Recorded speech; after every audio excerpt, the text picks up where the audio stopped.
तो मित्रों, जैसा कि आज के वीडियो का मेरा टाइटल है कि आप ऑस्ट्रेलिया में जॉब कैसे पा सकते हैं इंडिया में रहते हुए। और ऐसा नहीं है कि मैं केवल इंडिया में रहते हुए की बात कर रहा हूं, चूँकि मैं हिंदी में वीडियोस बनाता हूं तो मैं इंडिया की बात करता हूं। अदरवाइज़ तो ये लागू होता है किसी भी कंट्री में रह करके आप ऑस्ट्रेलिया में अगर जॉब पाना चाहते हैं तो सबके लिए एक ही तरीका है, और उसी तरीके के बारे में थोड़ी सी मैं चर्चा करना चाहता हूँ इस वीडियो में। तो इस वीडियो को अंत तक ज़रूर देखिएगा, क्योंकि हो सकता है मेरी दी गई आज की जो इन्फॉर्मेशन है वो शायद आपके काम आ सके अगर आप ऑस्ट्रेलिया में जॉब पाने के इच्छुक हैं। तो नमस्कार बंधुओं, मैं हूँ आपका मित्र शक्ति पांडे, सिडनी ऑस्ट्रेलिया से, और स्वागत करता हूँ अपने यूट्यूब चैनल पर। तो मित्रों, वीडियो को देखिएगा अंत तक, कमेंट करके बताइएगा कि आपको वीडियोस कैसे लगते हैं और अपने फ्रेंड्स के साथ में शेयर कीजिएगा। अगर चैनल को अभी तक आपने सब्सक्राइब नहीं किया है तो प्लीज़ सब्सक्राइब कर लीजिए चैनल को। Everyone, as all of you know, I am a practicing accountant and registered tax agent, and this is especially for whoever is watching, especially in Australia. Please contact me for any services in relation to your tax matters. You can call me on these numbers. तो सबसे पहले देखिए, यहाँ पर 3-4 sites हैं जिनको आप regular basis पे जो है विजिट करना शुरू कीजिए। जैसे कि सबसे पहले है लिंक्डइन, मैं इसके बारे में और डिटेल में अभी चर्चा करूँगा। seek.com, indeed.com और जोरा। तो ऐसे और भी हैं, जब आप इंटरनेट पे गो थ्रू करोगे तो आपको इसके अलावा भी मिलेंगे, लेकिन ये 4 जो हैं तो मेन है। अब देखिए, लिंक्डइन क्यों ज़्यादा इंपॉर्टेंट है। इसमें अपनी आप प्रोफाइल क्रिएट करके और लोगों के साथ में संपर्क में बने रहिए, लोगों से कॉन्टैक्ट बनाइए। एंड स्पेशली अगर कोई लोग ऑस्ट्रेलिया से हैं या आप किसी और दूसरी कंट्री को भी टारगेट कर रहे हैं तो वहाँ के लोगों के साथ में संपर्क में आइए आप। और रेगुलर बेसिस पे seek.com पे बहुत सारी जॉब्स निकलती हैं, indeed.com पे भी निकलती हैं।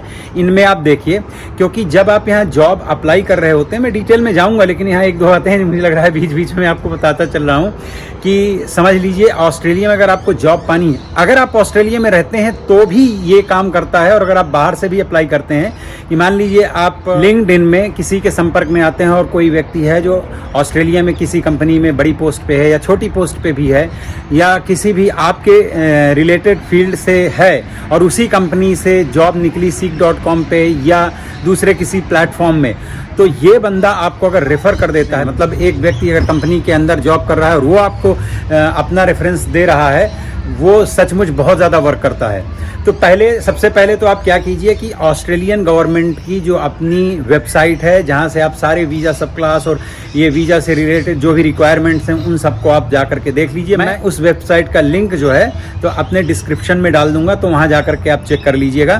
तो इनकी होती है डिमांड लिस्ट, और ये डिमांड लिस्ट ऐसा नहीं है कि 2025 में जो होगी वही 2026 या 2027 में होगी। ऑलमोस्ट ज़्यादातर जॉब्स तो सेम ही होती हैं, पर कुछ जॉब्स जो हैं वो जो हाई डिमांड में नहीं होती हैं वो वहाँ से हटा ली जाती हैं और कुछ नई आ जाती हैं। इसलिए हर साल इनकी जो लिस्ट आती है उसको आप ज़रूर चेक कर लीजिए।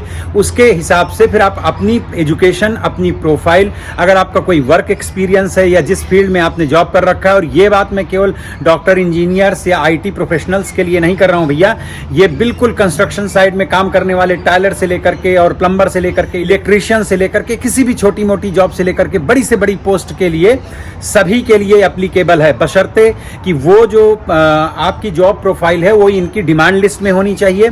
देखिए, बहुत पहले तक ऐसा कुछ नहीं था, पर कुछ सालों से ऐसा हो गया है कि अब कंपनियां जो हैं डायरेक्ट वीज़ा स्पॉन्सर करती हैं। तो कुछ कंपनियां अपने यहाँ पर पोजीशंस को फुलफिल करने के लिए डायरेक्ट एडवर्टाइज करती हैं, लिंक्डइन में करती हैं, या फिर जोरा में करती हैं, या फिर seek.com में करती हैं, indeed.com में करती हैं, और दूसरे प्लेटफॉर्म में डायरेक्ट करती हैं। मतलब उनके पास में HR होते हैं या उनका अपना एक डिपार्टमेंट है जो हायर करता है, तो इंटरव्यू का प्रोसेस और वो सारा कुछ खुद करता है। लेकिन कुछ कंपनियां ऐसी हैं कि ये सारा पेन न लेकर के, कुछ रिक्रूटमेंट एजेंसीज हैं तो उनको हायर करते हैं या उनको अपना कॉन्ट्रैक्ट देते हैं, उनका अपना अंदर जो है तो डीलिंग होती है, तो वो लोग फिर ये सब एडवर्टाइज वगैरह देते हैं इन सब प्लेटफॉर्म में।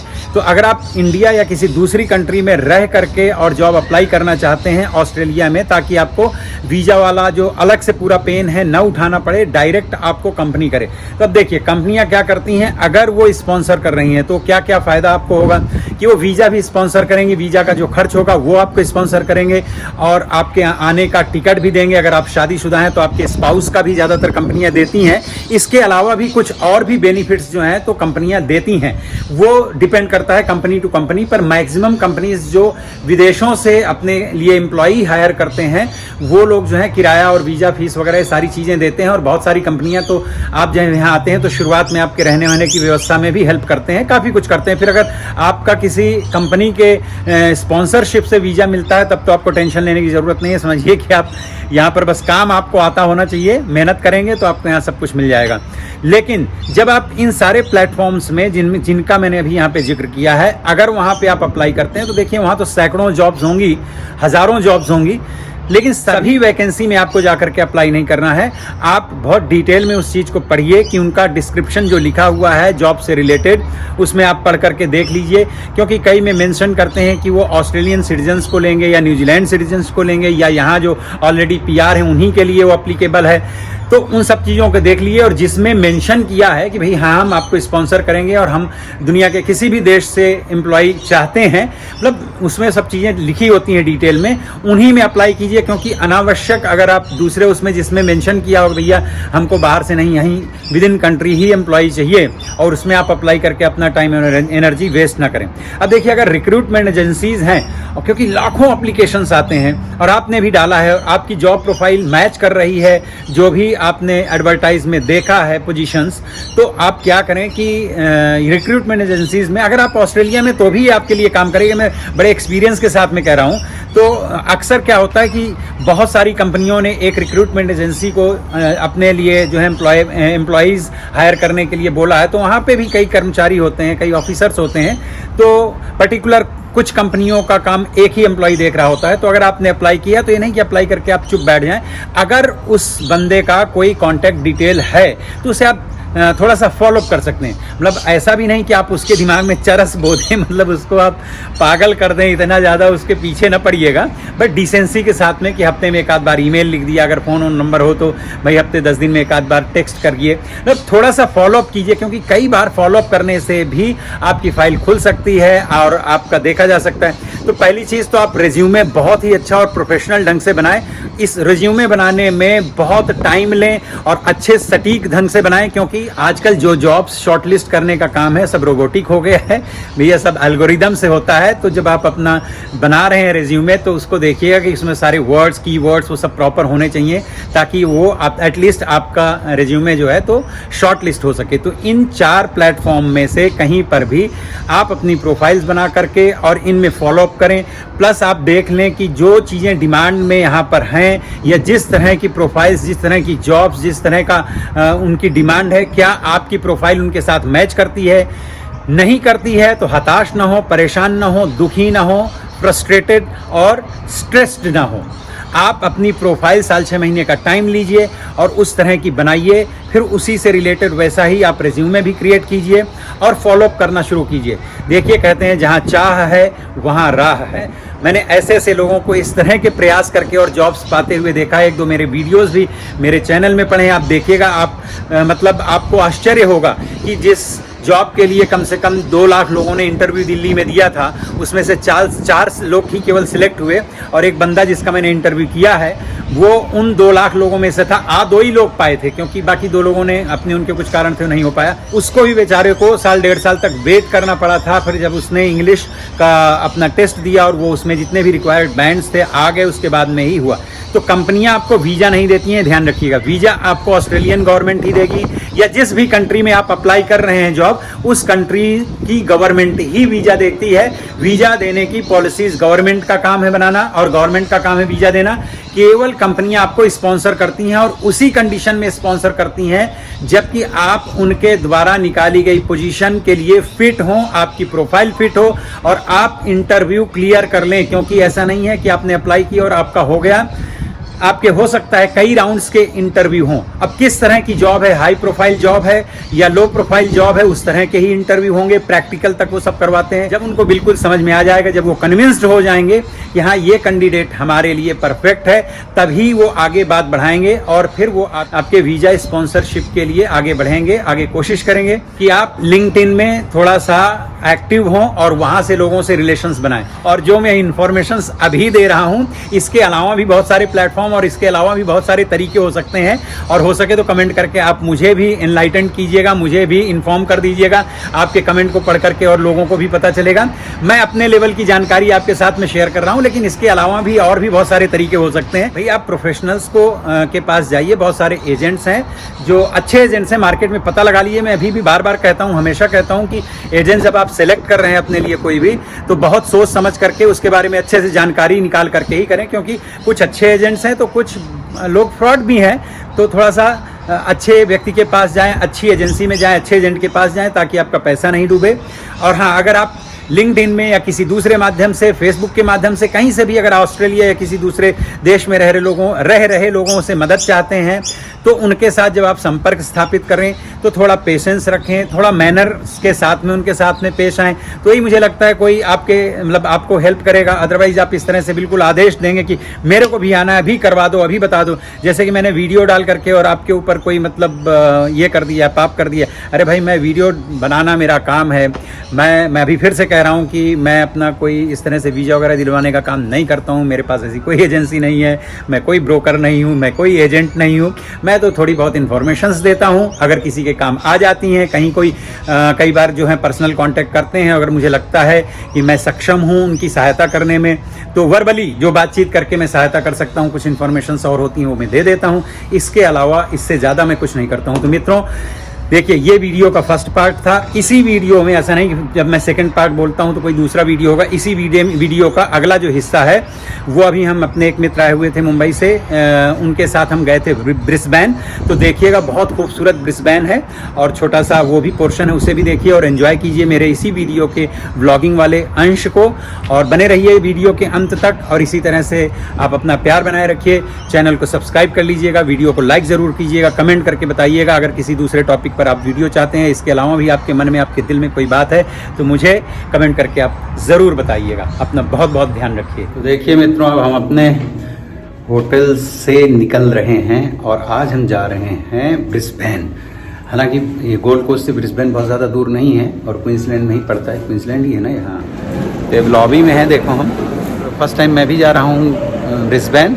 तो अब देखिएगा ब्यूटीफुल ऑस्ट्रेलिया, कि अगर आप कभी ऑस्ट्रेलिया आना चाहते हैं तो, अगर आ चुके हैं तो, या यहाँ रहते हैं तो आप भी देखिएगा कि कितना खूबसूरत है अपना ये देश। और अगर आप यहाँ आते हैं तो कहाँ कहाँ आपको घूमने जाना चाहिए, सारी चीज़ें देखने को मिलेंगी। आपको कैसा लगता है ऑस्ट्रेलिया? बहुत अच्छा है, बहुत ब्यूटीफुल कंट्री है। हालांकि ये यूरोप भी पूरा घूम चुके हैं, उसके बावजूद आपको ऑस्ट्रेलिया कैसा लगता है? बहुत अच्छा नेचर है, ग्रीनरी है, साफ सफाई है, बहुत अच्छा है। लोग भी अच्छे हैं ना? लोग भी अच्छे हैं, सब अच्छा है ना? तो ऑस्ट्रेलिया अगर आप प्लान करते हैं तो ज़रूर आइए मित्रों, और वीडियो को देखिएगा लास्ट तक। तो डायरेक्ट होटल से जो पार्किंग के लिए लिफ्ट है वो थी आउट ऑफ ऑर्डर। हमारे साथ में एक अंग्रेज़ बंधु खड़े थे, अपनी ट्रॉली वाली लिए हुए, सब सामान बताया, अपनी बातचीत हुई मेरी। बड़ा अच्छा आदमी था। मेरी 2 बेटियां हैं तो उनकी वजह से सब रखना पड़ता है, सारा सामान वामान। तो बोले अब मैं ब्रिस्बेन जा रहा हूँ, तो हमने कहा हम लोग भी ब्रिस्बेन जा रहे हैं। जल्दी ही लौट आएंगे, अगर हो गया तो वहाँ पर लंच वगैरह कर लेंगे। चलो तो भैया, ये भी नहीं चल रही हैं मैडम, तो पैदल ही चलते हैं। तो भाई हम लोग जो आ गए, इसका नाम है साउथ बैंक जगह का, ब्रिस्बेन में। और मुझे लग रहा था पार्किंग मिलेगी नहीं मिलेगी, मुझे पता नहीं था, जानकारी नहीं थी। तो यहाँ पार्किंग मिल गई, वैसे काफ़ी पार्किंग है, पर यहाँ पे पेड पार्किंग है ये। तो अब देखते हैं, 2-3 घंटे तो पार्क रखना ही पड़ेगा। और अब यहाँ से बाहर निकलने का रास्ता वगैरह देखते हैं, और फिर बाहर निकल करके आपको दिखाता हूँ कि किस तरह से, मतलब कैसा है ब्रिस्बेन, कैसा लगता है, कैसा दिखता है, और क्या है यहाँ पर देखने लायक। तो ज़्यादा पूरा तो एक्सप्लोर नहीं करने वाले, पर थोड़ा बहुत करके आपको दिखाते हैं। यहाँ से मुझे लगता है लोग बाहर निकल रहे हैं, तो यहाँ से पूछते पाछते हैं। और टिकट का भी कुछ सिस्टम है, ये भी देख लेते हैं पढ़ करके। यहाँ पे देखो पे करने का है, तो कैसे करते हैं भैया। यहाँ पर हमने बात किया, और वो $8 घंटे के हिसाब से नहीं, $8 तो आधे घंटे के हैं, और घंटे के हिसाब से जो है, थैंक यू, घंटे के हिसाब से जो है तो $11 का घंटा पड़ेगा मुझे लगता है। तो मैंने वहाँ पे था सुविधा कि आप उससे बटन को प्रेस करें तो वहाँ पे ऑपरेटर कोई होगी, तो उससे बात हो गई। तो उन्होंने बोला कि आपको टिकट लेने की ज़रूरत नहीं, there is no need to buy ticket before और आफ्टर। आप जब गेट से एग्ज़िट होने लगेंगे तो वहाँ पे ऑटोमेटिक सिस्टम में आ जाएगा, और आपको उतना टाइप करके और निकल जाना है। बहुत ही खूबसूरत लग रहा है, अभी आपको मैं दिखाता हूँ। ये देखिए पीछे किस तरह से बना हुआ है, वेरी नाइस। और यहाँ पर लिफ्ट लगी है, विच इज़ वेरी गुड। मैं ये बोल रहा था कि अगर वो उस दिन बेचारा प्रदीप नाम था ना उसका, हाँ प्रदीप, अगर नहीं मिला होता वो टैक्सी वाला बच्चा अपना इंडियन, तो हमको तो यही नहीं पता था कि ब्रिस्बेन में जाएं कहाँ, फिर किसी से पता करना पड़ता है या फिर अब इंटरनेट में डाल करके देखने से क्या होता है कि वहाँ बहुत सारे डेस्टिनेशंस पता चल जाते हैं एक बार में, तो समझ में नहीं आता कि जाएं कहाँ जाएं, प्रायोरिटाइज़ किसे करें। तो मैंने पूछा था कि ब्रिस्बेन अगर जाना है तो कहाँ जा सकते हैं, तो ही सेड आप जाइए साउथ बैंक, बहुत ही खूबसूरत जगह है। और उसने जो बात कही थी यार, बात में बहुत दम है। और मैं अब आपको दिखाता हूँ, ये साउथ बैंक हम पहुँच चुके हैं, गाड़ी पार्क कर चुके हैं। और उसके बाद आप देखिए यहाँ पर ये इस तरह से कोई भी आके स्विमिंग कर सकता है। यार आपको तो स्विमिंग करना चाहिए, बैग वगैरह पड़ा होगा आपका गाड़ी में। उधर पीछे साइड बच्चों के खेलने के लिए है, और ये रिवर है, like it's a beautiful place, अच्छा है, वेरी नाइस। आप लोग में, अरे बहुत बड़ा ये रिवर है, पूरी उधर चल रही है, देखो बोट वगैरह चल रही हैं। हाँ हाँ, लेकिन इसको कन्वर्ट कर दिया है स्विमिंग पूल में। और ये यार स्विमिंग पूल नहीं, ये एक्चुअली हो गया वाटर पार्क, है ना। स्विमिंग पूल क्या, ये तो वाटर पार्क हो गया एक तरह से।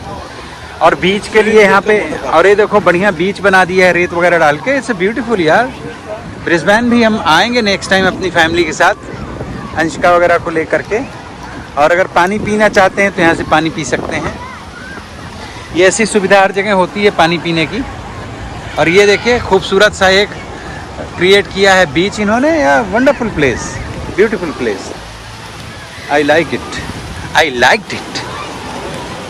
और ये देखो वहाँ पे रिजेस जो है एक होटल है, मैं यहीं पर रुका था अभी आर्मी डेल में। और ये पैरामटा के पास में जहाँ अंशिका का स्कूल है उसके बगल में वो होटल है, वहाँ पर भी स्कूल के पास ही।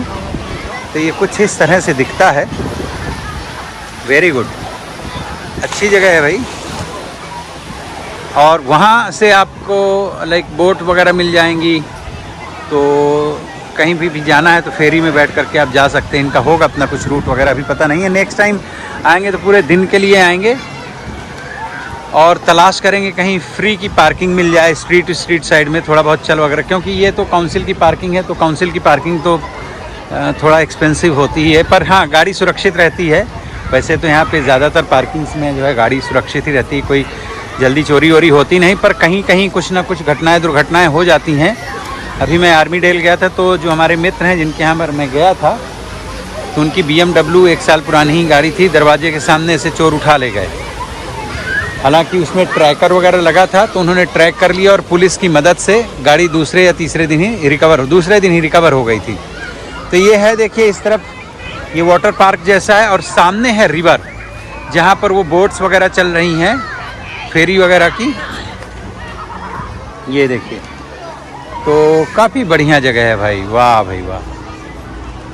अब चूँकि ये रिवर है तो इसका जो पानी है वो वैसा सी जैसा नहीं होगा, जैसे समुद्र का पानी होता है ब्लू वैसा नहीं रहेगा। पर ये तो खैर हमारे यहाँ पर परमाटा में भी है, एडिलेड में भी है ऐसी, मेरे ख्याल से ज़्यादातर जगहों में, और गुजरात में मेरे ख्याल से अहमदाबाद में तो कहाँ वो बनाया है इसी तरह का मोदी जी ने, जब वहाँ पर वो चीफ मिनिस्टर हुआ करते थे। तो ये है ब्रिस्बेन, खूबसूरत। आप लोग भी कमेंट करके बताइएगा कि आपको ब्रिस्बेन कैसा लगा। और भाई मुझे तो बहुत मज़ा आ रहा है। और ये तो अभी पूरा ब्रिस्बेन नहीं है, छोटी सी जगह ही कोई हमने एक्सप्लोर किया है।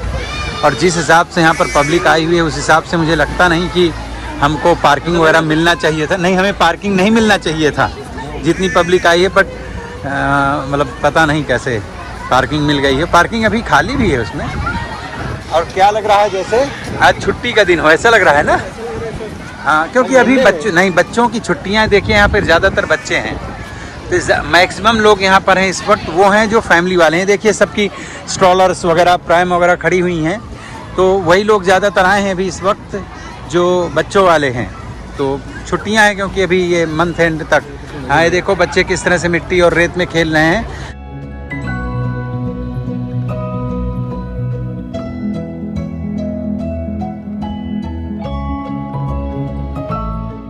और उस तरफ भी सड़कें हैं, रिवर है और बिल्डिंगें बनी हैं, अभी उधर भी जाएंगे। तो ये है भाई ब्रिस्बेन। ब्रिस्बेन क्वींसलैंड की कैपिटल है, कैपिटल सिटी है। अच्छा, अमित जी उधर चले गए हैं तो मैं भी उधर ही चलता हूँ आगे। मुझे लग रहा था कहीं कोई पानी वगैरह न डाल दें। तो चारों तरफ यहाँ बैठने के लिए सारी व्यवस्था है। और अगर आप शाम वगैरह को आते हैं तो ऐसे यहाँ पर बैठ सकते हैं। ये देखिए, बैठ सकते हैं, लेट सकते हैं। बेहद खूबसूरत जगह है यार, ये कुछ भी कह लीजिए। ऑस्ट्रेलिया जैसा सुंदर देश, इसमें सब कुछ है। अगर आपको लगता है कि यहाँ स्नोफॉल नहीं होता है तो आप इस गलतफहमी से के शिकार न बने, क्योंकि यहाँ पर जितनी स्नोफॉल होती है यहाँ पर है क्या बोलते हैं, स्नोई माउंटेन। और उसके अलावा भी एक दो और प्लेसेस हैं। स्नोई माउंटेन में तो बताते हैं कि जितनी स्नोफॉल होती है, बर्फ़ पड़ती है, वो स्विट्ज़रलैंड से ज़्यादा है, क्योंकि कंट्री ये बहुत बड़ी है। तो यहाँ इस तरह के चीज़ें जो हैं होती रहती हैं। बहुत सारे शेड्स हैं इस कंट्री में, जैसे इंडिया में है कि एक तरफ समुद्र के किनारे जो कोस्टल हमारे स्टेट्स हैं वहाँ कभी सर्दी नहीं पड़ती, ज़्यादातर गर्मी होती है। फिर जो हिमालयन एरिया है वहाँ के जो स्टेट्स हैं वहाँ बहुत सारी ठंडी पड़ती है। इसी तरह से यहाँ पर भी है कि वैसे ये एरिया जहाँ हम अभी हैं, ब्रिस्बेन और गोल्ड कोस्ट, यहाँ सर्दी बहुत कम पड़ती है। ज़्यादा सर्दी जो है वो होती है मेलबर्न में, उधर एडिलेड साइड में, और फिर स्नोई माउंटेन वगैरह में तो बर्फ़ ही पड़ती है। पर ये देखिए सामने ये जो ब्रिज बना हुआ है ये भी बड़ा खूबसूरत सा लग रहा है, अच्छा डिज़ाइन का है। और ये मेरे ख्याल से यहाँ की CBD है। तो बस अभी घूमेंगे, टहलेंगे, खाना ना खा करके फिर यहाँ से निकलेंगे। ये है भाई, अब देखिए यहाँ हम लोग अभी गए थे, टॉयलेट बाथरूम है सब बहुत अच्छे, काफ़ी बड़े। शावर वगैरह लेने के लिए भी अलग से बना है, इतना बड़ा यहाँ पे बाथरूम भी है। बिकॉज जो लोग भी नहाते हैं, स्विमिंग वगैरह करते हैं, उन सभी लोगों को फिर लास्ट में जा कर के शावर लेना पड़ता है। तो अच्छी व्यवस्था है। और इस तरफ रेस्टोरेंट्स वगैरह भी हैं ऊपर भाई, बहुत अच्छा बैठने का इंतज़ाम है। लेट्स सी, ये क्या है, बियर गार्डन। ये तो बियर वगैरह पीना है तो ऊपर है सब इंतज़ाम। अरे यार, अगर वो हंग्री जैक्स मिल जाता है तो पहले वो फर्स्ट, और नहीं मिलता है तो पोर्टो, और नहीं मिलता तब फिर सबवे देखेंगे।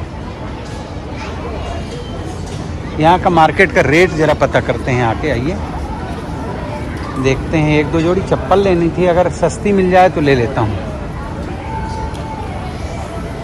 यहाँ पर अभी देखी तो मैंने कहीं पर, ये है अगर आपको यहाँ से कुछ सोविनियर वगैरह लेना है, गिफ्ट मतलब, तो यहाँ से ले सकते हैं। और बीच टॉवल्स वगैरह अच्छी, लेकिन सब देखो बहुत महंगी हो गई। ये सब पहले $15 $20 मिल जाती थी। अच्छा 40 की हैं, 15 मिलती थी, 40 की दो हैं। तो दो क्या करेंगे भैया, एक काफ़ी होती है। ये है। तो फाइनली देखिए मित्रों, ये है सबवे। तो सबवे से अभी हमने 2 फुट लॉन्ग ऑर्डर किए हैं। भूख बहुत लगी है, तो इसलिए जनरली तो क्या करते हैं हम 1 फुट लॉन्ग के 2 पीस करवाते हैं, 2 टुकड़े मतलब करवा लेते हैं, और 2 लोगों का आराम से हो जाता है। पर आज भूख बहुत ज़बरदस्त लगी अमित जी को भी और मुझे भी। तो ये देखिए सबवे दोनों लोगों का सेम टू सेम ही है, जैसे अमित जी का है वैसे ही मेरा है। ये देखिए, तो अभी हम इसको खाते हैं और फिर बात करते हैं। कैसा है अमित जी, टेस्टी है? भाई खा पी करके तो हो गया हमारा, बहुत तेज़ भूख लगी थी, मज़ा आ गया अभी सुबह से, क्योंकि कुछ खाया नहीं था। और अब लग रही है प्यास, तो मैंने कहा लेमनेड वगैरह यहाँ पर देखो मिल जाए शायद। तो अमित जी लाइन में लगे हैं, हाँ उधर खड़े हुए हैं। हाँ, लेमन लाइम बिटर एक बनवाइए गिलास, तो थोड़ा खा पी के एनर्जी आ जाए। बस इसके बाद ड्राइव शुरू करते हैं टुवर्ड्स गोल्ड कोस्ट। ये देखिए मेरे लिए लेके आए हैं लेमन लाइम एंड बिटर यहाँ पे। पर यही है कि यहाँ पर बैठने का अपना एक ये जगह बहुत अच्छी है। सामने दिख रहा हो पीछे, ये देखो पीछे ब्रिज है, ये गाड़ियाँ चल रही हैं। ये देखिए मित्रों पीछे से वो चुकचुकिया ट्रेन छोटी वाली चल रही है। खाना ना खा चुके हैं हम लोग, जो कि थोड़ा बहुत खाना और पीना भी करना था, कर चुके हैं। और अब हम लोग यहाँ से प्लान कर रहे हैं कि वापस गोल्ड कोस्ट जाएं, क्योंकि 1-1.5 घंटे तो ड्राइव में लगेगा ही। और चूँकि 4 बजे से पहले खाना खाना है, हालांकि अब तो पेट बहुत भर गया है, एक बार खा लेता हूँ तो फिर भूख नहीं लगती है जल्दी। पर देखते हैं, धूप अच्छी खासी है तो इसी धूप में जो है ड्राइव करके निकल जाएंगे। पर है बहुत ही सुंदर और जीवंत स्थान है ये, मज़ा आ गया यहाँ करके। आप लोग भी कभी अगर आते हैं ऑस्ट्रेलिया, और गोल्ड कोस्ट और ब्रिस्बेन ये तो आप साथ में रख सकते हैं। भले ही आपको यहाँ ब्रिस्बेन रहना हो ना रहना हो, आप गोल्ड कोस्ट से 1 घंटे की ड्राइव करके आके यहाँ पे एंजॉय कर सकते हैं। सुबह आ जाइए, शाम तक रुकिए, छोटा शहर है, बहुत ज़्यादा कुछ होगा नहीं यहाँ पर। पर एक दिन के लिए तो अच्छा टाइम एक्सपेंड हो जाएगा यहाँ पर। मित्रों, अगर वीडियो अच्छा लगा हो तो चैनल को सब्सक्राइब कर लीजिएगा और वीडियो को लाइक ज़रूर कीजिएगा। कमेंट करके आप बताइएगा कि आपको वीडियो कैसा लगा है, और हाँ, बेल आइकन ज़रूर प्रेस कर लेना ताकि आपको मेरे आने वाले दूसरे वीडियोस की नोटिफिकेशन मिलती रह सके, और दोस्तों के साथ में शेयर भी कर लीजिए मित्रों। और बहुत बहुत अपना ध्यान रखिए। मिलता हूँ फिर किसी दूसरे वीडियो में। Take care, bye bye. Hello everyone, as all of you know, I am a practicing accountant and registered tax agent, and this is specially for whoever is watching, especially in Australia. Please contact me for any services in relation to your tax matters. You can call me on these numbers.